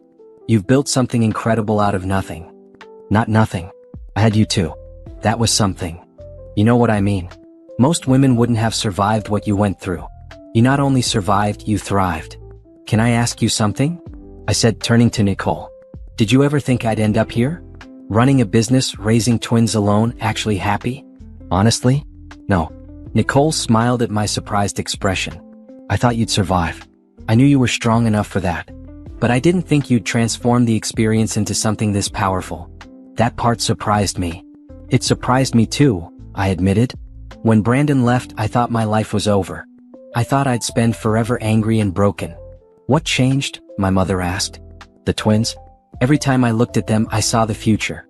I had to choose: stay broken and let them grow up with a broken mother, or heal and show them what strength looks like. So I chose to heal. The next morning, my phone rang early. It was Jerome. We'd been talking more frequently over the past few months, our friendship slowly evolving into something deeper. But we were both being careful, taking things slow. "Happy birthday to the twins," he said. "I sent a package to your house. Should arrive when you get back." "You didn't have to do that. I wanted to. They're important to you, which makes them important to me." My heart did something unfamiliar. It fluttered. "Thank you. Are you having a good time at the beach?" "The best time. It feels good to just exist without constantly fighting or building or proving something." "That's progress. You've earned the right to just be happy." After we hung up, Nicole gave me a knowing look. "He's good for you. We're just friends." "Friends don't make you smile like that. Friends don't send birthday gifts to your kids. Friends don't call you every day just to check in." "Okay, we're more than friends. But we're taking it slow." "As you should." "But Tasha? Don't let Brandon's betrayal make you afraid of good men. Jerome isn't Brandon." She was right. Over the past few months, Jerome had proven himself different in every way. He was patient, respectful. He never pushed for more than I was ready to give. He understood that my children came first. He had his own life, his own career, his own child to focus on. We weren't dependent on each other. We were two whole people choosing to share parts of our lives together. When we got back from the beach, the package from Jerome was waiting. Inside were two beautiful children's books about families of all kinds, along with a note. "For Caleb and Zoe. May they always know that family is defined by love, not biology." I cried reading that note. Because he understood. He understood that the twins didn't need Brandon. They had me, their grandmother, Nicole, and a whole community of people who loved them. That weekend, Jerome flew to Atlanta. It was the first time he'd visited my home, the first time he'd meet the twins. I was nervous. The twins were my world. If they didn't like him, or if he wasn't good with them, it would be over before it began. But I shouldn't have worried. Jerome showed up with a toy truck for Caleb and a doll for Zoe, both chosen thoughtfully based on what I'd told him about their interests. He sat on the floor and played with them for an hour, completely focused on making them comfortable. "He's a natural," my mother whispered, watching from the kitchen. Later, after the twins were in bed, Jerome and I talked on the back porch. "They're wonderful," he said. "Smart, happy, well-adjusted. You've done an amazing job with them." "Thank you. They're everything to me." "I know. I can see it." He hesitated. "Can I be honest about something?" "Always." "I'm falling for you, Tasha. I've been trying not to. I've been telling myself we should stay friends, that you need more time, that it's complicated. But I can't help it. You're remarkable. And I want to be part of your life. If you'll have me." My breath caught. "Jerome. You don't have to say yes right now. I know you're still healing. I know trust is hard for you. But I wanted you to know how I feel. Because I'm not Brandon. I won't abandon you when things get hard. I won't make promises I can't keep. I'm here, and I'm not going anywhere unless you ask me to." I looked at this man who'd been so patient, so kind, so understanding. Then I looked through the window at my sleeping children. They deserved to see healthy love. They deserved to know that not all men were like their biological father. "I'm scared," I admitted. "Brandon destroyed my ability to trust. What if I let you in and you hurt me? I can't promise I'll never hurt you. People in relationships hurt each other sometimes. But I can promise I'll never betray you. I'll never abandon you. And I'll always, always be honest with you." "What about the kids? What if we try this and it doesn't work out? They're already attached to you. We'll be thoughtful about it. We won't rush into living together or anything permanent until we're both sure. And if it doesn't work out, we'll end it like adults and figure out how to maintain a friendship for the kids' sake." He made it sound so simple, so rational, so different from the chaos that had been my relationship with Brandon. "Okay," I said finally. "Let's try. But slow. Very slow." Jerome smiled and took my hand. "As slow as you need." That night, after Jerome left for his hotel, I updated my journal. I'd been keeping a journal since the hospital, documenting my healing journey. Tonight's entry was different from all the others. "I'm ready," I wrote. "Not ready to forget what happened or pretend I'm not scarred by it. But ready to move forward. Ready to let someone good into my life.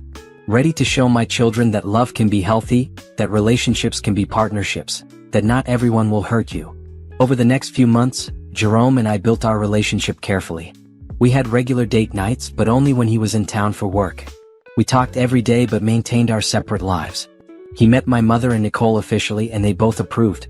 "He's different," Nicole said after dinner one night. "You can see it in how he looks at you. He sees you as an equal, not someone to fix or save." "He sees me as a person," I said. "Brandon saw me as an accessory to his life. Jerome sees me as having my own life that he's lucky to be part of." The business continued to grow too. My third book came out, this one focused on rebuilding finances after divorce.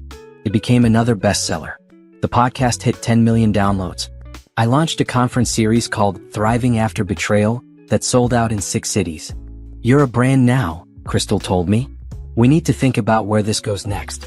Books, podcasts, conferences, online courses. What's the next level?" "I want to start a nonprofit," I said. "Something that provides resources to women leaving abusive or difficult marriages. Legal aid, therapy, financial planning, job placement. Everything they need to actually rebuild." "That's brilliant. And completely on brand." We spent the next 6 months building the nonprofit from the ground up. I called it Phoenix Rising because that's what I was, what all of us were, women who'd burned in the fires of betrayal and risen from the ashes stronger. The nonprofit officially launched on the 3-year anniversary of that night in the hospital. The night I died and come back. The night that had changed everything. 3 years ago, I was lying on a hospital bed, dying, abandoned by the man I trusted most, I said in my launch speech. Today I'm standing here, alive, thriving, helping other women do the same. That's the power of survival. That's the power of choosing yourself. The speech went viral. The nonprofit was flooded with donations and volunteer applications. Within a month, we'd helped 50 women leave dangerous situations and start new lives. "You're changing the world," Jerome said one evening. We were at my house, the twins playing in the living room while we cooked dinner together. "I'm just trying to make sure no woman feels as alone as I did in that hospital." "You're doing more than that. You're showing women they have value beyond their relationships. That they can survive what feels insurvivable." "Is that therapist speak?" "Maybe," he smiled. "But it's also true. By the time Caleb and Zoe turned 4, my life looked nothing like it had on that terrible night in the hospital. I had a thriving business empire, a nonprofit helping hundreds of women, a book series that had sold millions of copies, and a man who loved me the way I deserved to be loved." "Do you ever think about Brandon?" Jerome asked one night. "Sometimes. But not with anger anymore. More like curiosity. I wonder if he ever got the help he needed. If he ever found peace with what he did." "Do you want to know?" "No, not really. He made his choices. I made mine. We're both living with the consequences. Your consequence is this beautiful life. His is knowing he walked away from it." Jerome was right. The best revenge wasn't destroying Brandon. It was building a life so full, so joyful, so successful that his betrayal became irrelevant. One evening, while reading the twins their bedtime story, Caleb asked a question that stopped my heart. "Mommy, why don't we have a daddy?" I looked at Jerome, who'd been staying over more frequently. He gave me an encouraging nod. "You do have a daddy," I said carefully. "But he lives far away and he's not able to be part of our family right now." "Why?" "Because sometimes grown-ups make choices that hurt people. And when that happens, the people who got hurt have to protect themselves. That's what Mommy did. I protected us." "Will he come back?" Zoe asked. "I don't think so, baby. But that's okay. Because we have each other and Grandma and Auntie Nicole and Jerome and so many people who love us." "Jerome's not our daddy," Caleb said. "No, he's not. But he's someone who cares about us. And maybe someday if you want, he could be more like a dad to you. But only if you want that." "I want that," Zoe said immediately. Caleb thought about it for a moment. "Okay, me too." Jerome's eyes filled with tears. Later, after the twins were asleep, he pulled me close. "I meant what I said 3 years ago," he whispered. "I'm not going anywhere. I want to build a life with you. Marry you. Help you raise these incredible kids. If you'll have me." I looked at this man who'd been patient, kind, and steady. Who'd proven his love through actions, not just words. Who'd shown my children what healthy love looked like. "Ask me again in 6 months," I said. "Not because I don't know the answer, but because I want us to be absolutely sure. For them. I can wait 6 months. I'd wait forever if that's what you needed." But I didn't make him wait that long. Because 3 months later, on a random Tuesday while making breakfast, I looked at him helping Caleb tie his shoes and Zoe find her favorite toy, and I knew he was the one. Not because he completed me, I was already complete. But because he enhanced my life without trying to control it. Because he loved my children like they were his own. Because every day with him felt like choosing myself again and again. Ask me now, I said. What?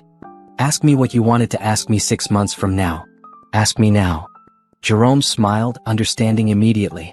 He got down on one knee right there in the kitchen in his pajamas while the twins watched with wide eyes. Tasha Coleman, will you marry me? Yes, I said without hesitation. 1,000 times yes. Caleb and Zoe cheered. And for the first time in 4 years, I felt something I hadn't allowed myself to feel since that night in the hospital.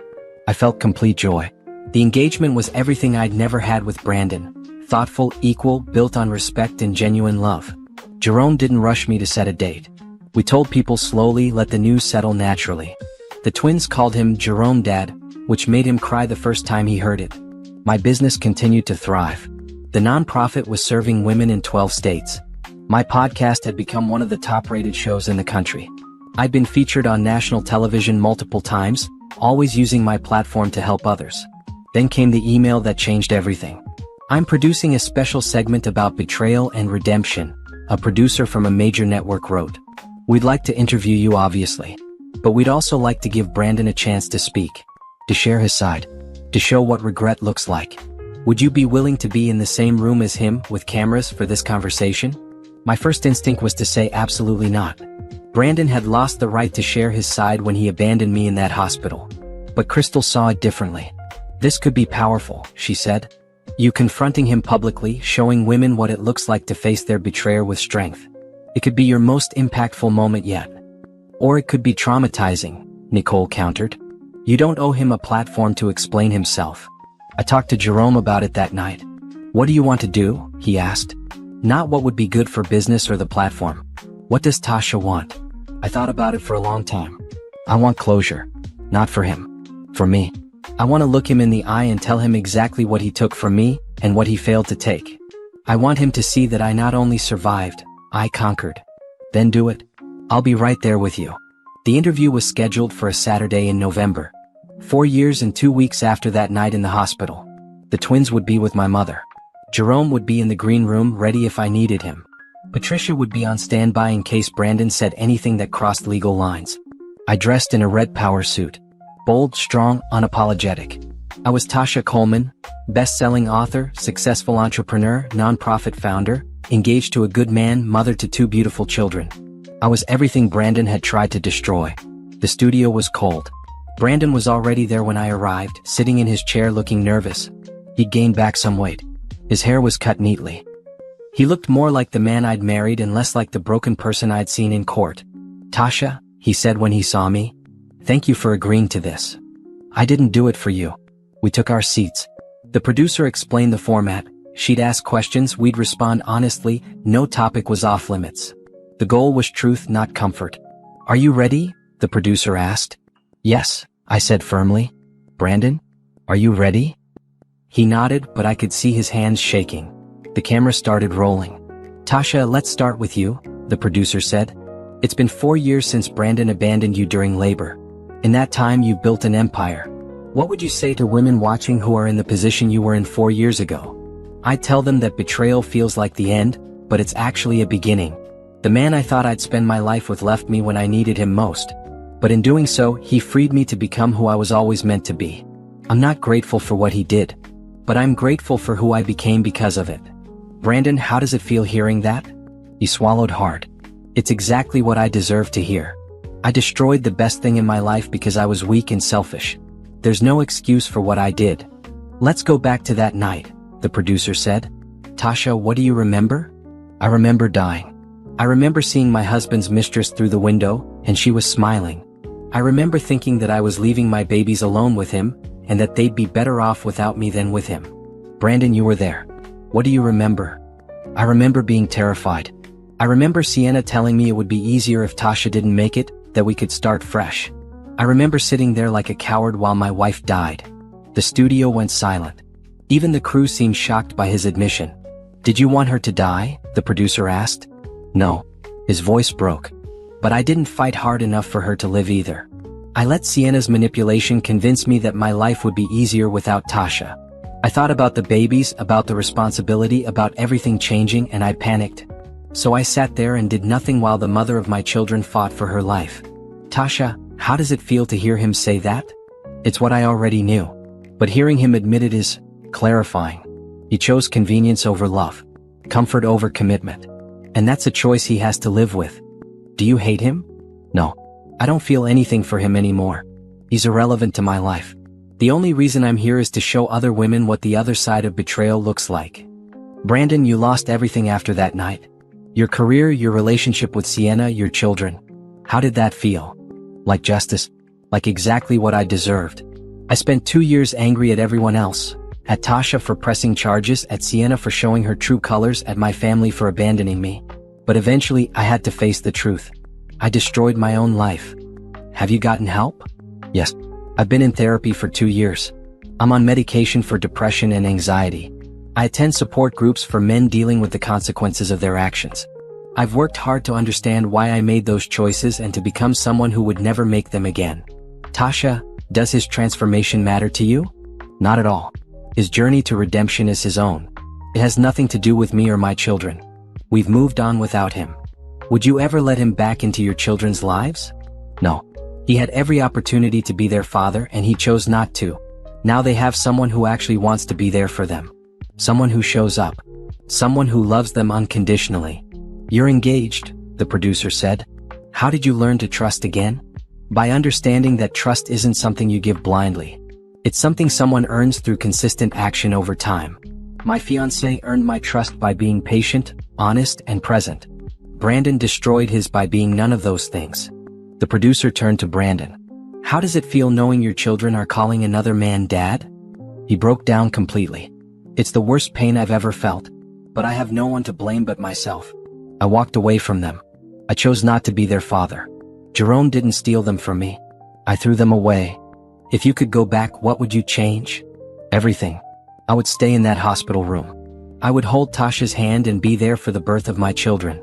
I would tell Sienna to leave and never come back. I would be the man my family deserved. But you can't go back, I said, speaking directly to him for the first time. Time doesn't work that way. You made your choice and now we're all living with the consequences. The difference is I'm living well. I know. And I'm glad. You deserve everything you've built. I didn't build it because I deserved it. I built it because I refused to let your betrayal define me. Every success, every milestone, every moment of happiness is proof that I'm stronger than what you did to me. What would you want viewers to take away from your story? The producer asked me. That betrayal is not a life sentence. That you can die in a hospital bed and still come back to life. That single motherhood is not a consolation prize. It's an opportunity to show your children what strength looks like. And most importantly, that the best revenge is living so well that your betrayer becomes a footnote in your story instead of the main character.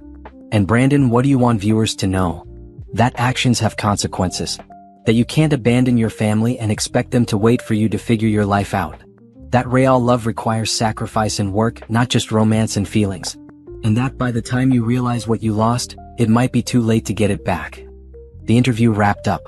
Brandon stood awkwardly, clearly wanting to say something more to me. But I didn't give him the chance. Goodbye, Brandon, I said simply. I hope you find peace with your choices. But I won't be part of that journey.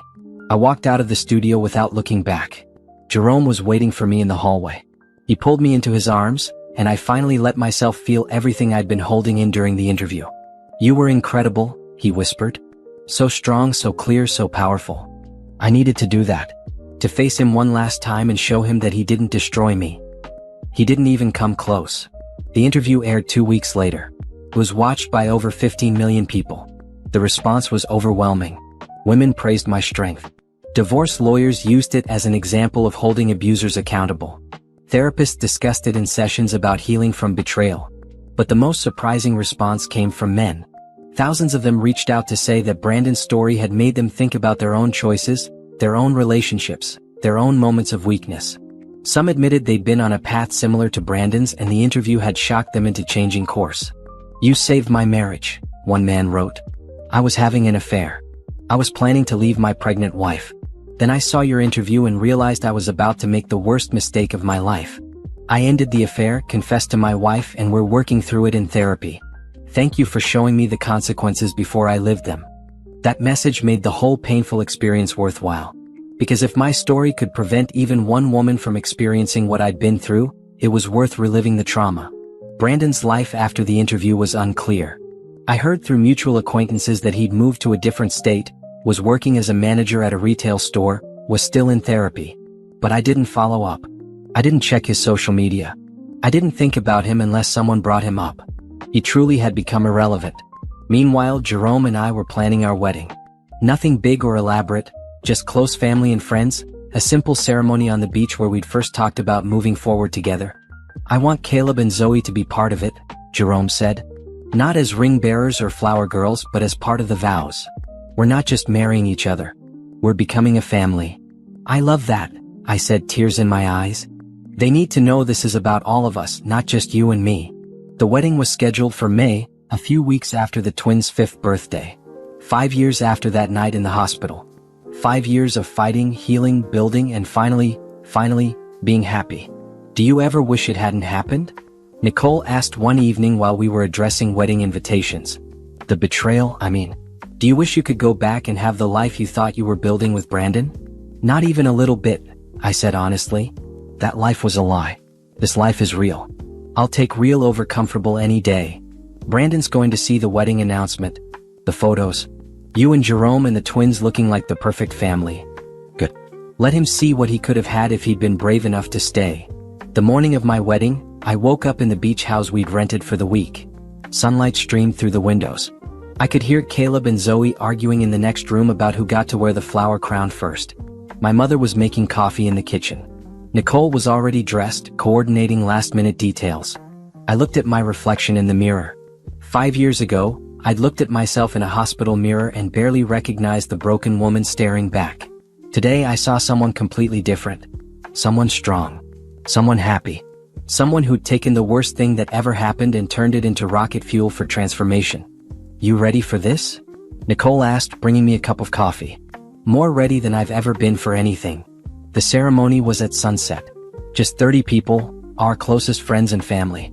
Jerome's daughter was there, excited to officially become Caleb and Zoe's big sister. My mother cried through the entire thing. Patricia attended with her wife, beaming with pride. But the most meaningful part was the family vows. Jerome knelt down in front of Caleb and Zoe. I promise to be here for you, he said, his voice steady despite the tears in his eyes. Not because I'm replacing anyone, but because I choose to be your dad in every way that matters. I'll show up to your school plays. I'll teach you to ride bikes. I'll be there when you're sick or sad or scared. I'll love you like you're my own because that's what you are. We love you too, Jerome Dad, Zoe said, hugging him. Yeah, Caleb added. You're our real dad. The other guy doesn't count. Everyone laughed through their tears.